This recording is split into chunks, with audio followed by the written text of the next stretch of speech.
of excitement now. Here comes an award-winning actress, an Academy Award-winning actress from movies such as Gossip Park, Calendar Girls, and, of course, The Queen. Please welcome Helen Mirren. Look at Helen. That's a queen. Gorgeous. How are you? Hello, beautiful. Nice to see you. Lovely to see you. Oh, Helen Mirren is here. I can see why you would play the Queen. You are regal. Oh, please, I'm not. I'm funky. I'm not regal. I think you are regal and funky at the same time. Well, what an acting job you did in that movie. You know, and when you see it again, as we did, Joy and I, the other night, you really fully appreciate what you did. You became this woman. Well, I had to, because everyone knows what she looks like, what she sounds like, how she walks. So unless I got all of that right, everybody would just laugh me off the screen. So yeah, but you played my best, queens before, haven't you? I've played many queens, yes. I'm a bit of an old queen, actually. Do you have a favorite queen? Cleopatra, Oh, great queen, and also Queen Margaret in Henry, because I've done a lot of Shakespearean queens. Sure. Queen Charlotte, anyway, lots of queens. Yeah. But, you know, they're great roles. You get the best costume, for a start off. Absolutely. You get to wear all the jewels. You get the big hair. And everyone has to curtsy. That's right. Rather the way you're treated. That really is. Very good. I could use a curtsy or two every now and then, but nothing ever happens. But congratulations on the Academy Award. Thank you very much. Was that a big thrill to get up on stage? Well, you know, once you're there, having watched people do it so often and thinking, oh, I can't imagine what that must be like, it must be incredible. Once you're there, I mean, I think it must be like being in the eye of the hurricane, you know. Suddenly there's a calm and a sort of disbelief, really, I guess. I had a really wonderful evening. It was the whole ride was a great ride. I'm incredibly proud of having won the Oscar. I still can't quite believe it. But how many awards in total did you win for playing that role? I don't know. I think you won everything. But yes, I did win a lot. I did. Well, it wasn't just Elizabeth II, but I also had done Elizabeth I. Right. So I was winning awards for that at the same time. So everybody got so sick of me up there. Huh? And you gave a classy speech, too. Thank you. Nice. Thank you. I did try my best. And incidentally, the awards continue because now In Style magazine has named you one of the 10 best-dressed women. No, really? Well, oh, my God, I don't believe it. How do you like that? She is. Well, I have to say, thank you for clapping, but I also have won the worst dressed on more than one occasion. No. Yes, I was once, you know, Joan Rivers does this red carpet we've thing. heard. And, and I won an Emmy, I think, it was a Golden Globe many years ago. And I just arrived from England and I had my funky little English outfit on, you know, black suit. I thought I looked pretty cool. Black suit, black boots, you know, black feathery hat. I thought, well, I look okay.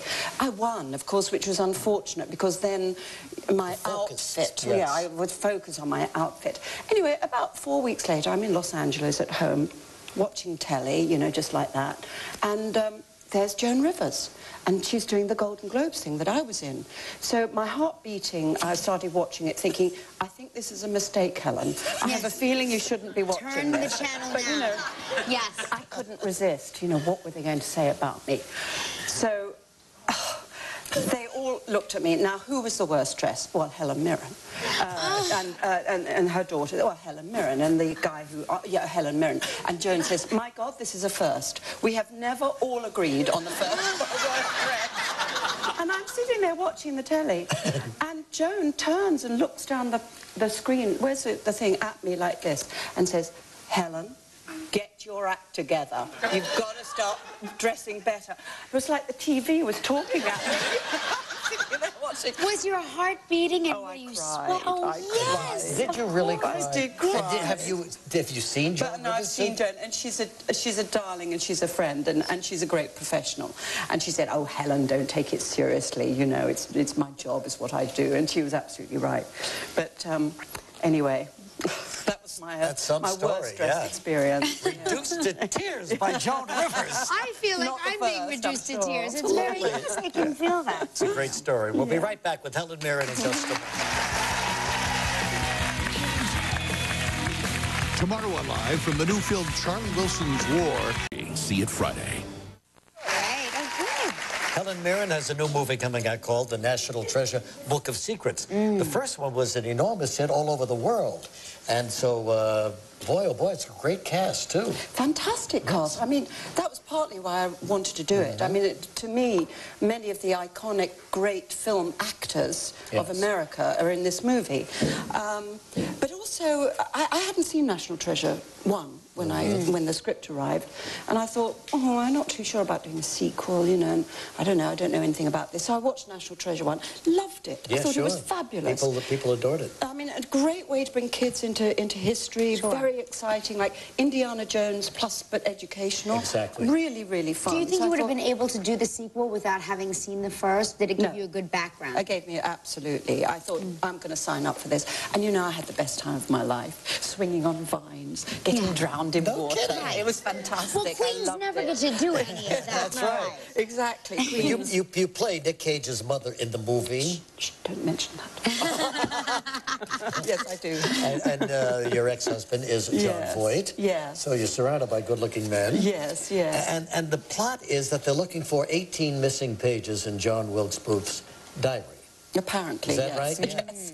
I get very confused about these sort of plots. I mean, you know, I can't sort of follow them in the script when I read them because they're so complicated. Until you see it in the movie. Until I see it in the movie, exactly. But you're an expert in ancient languages? Ancient languages, the Olmec language. I'm sure you know all about the Olmecs. Olmecs? The Olmecs were the sort of pre-Aztec, pre-Mayan culture. Really? The great thing about National Treasure is it's a fantastical story, but when they are dealing with historical truths, they're very accurate and they're very careful to be absolutely academically correct. So it's this wonderful mixture of absolute reality and complete fantasy. So I guess a portion of Wilkes Booth diary is missing then. Yes, I would assume, yes. Yeah. Well, shall we take a look at a clip right now? Yes, let's. Here's your son, Nick Cage, ex-husband John Voight, and I guess there is some tension between... Yes, there is. And they're all together now, you're discussing the National Treasure Hunt, but there is tension. I need you to take a look at this. We were hoping that you could translate it. Yes, of course you were. What do we got here?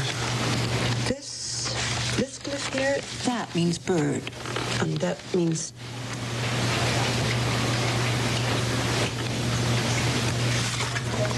noble bird. Find the noble bird, let him take you by the hand, and give you passage to the sacred temple.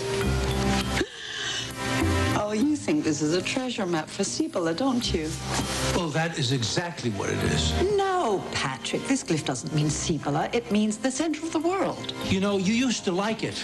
She fell in love with me on a treasure hunt. That was not love. That was excitement, adrenaline, and tequila. Mom. And I was just trying to get course credit. Whoa! National Treasure Book of Secrets opens this Friday. Helen Mirren, it's always a pleasure. We love you. Thank you very much, guys. We'll be right back in a moment. Friday, a live Academy Award winner.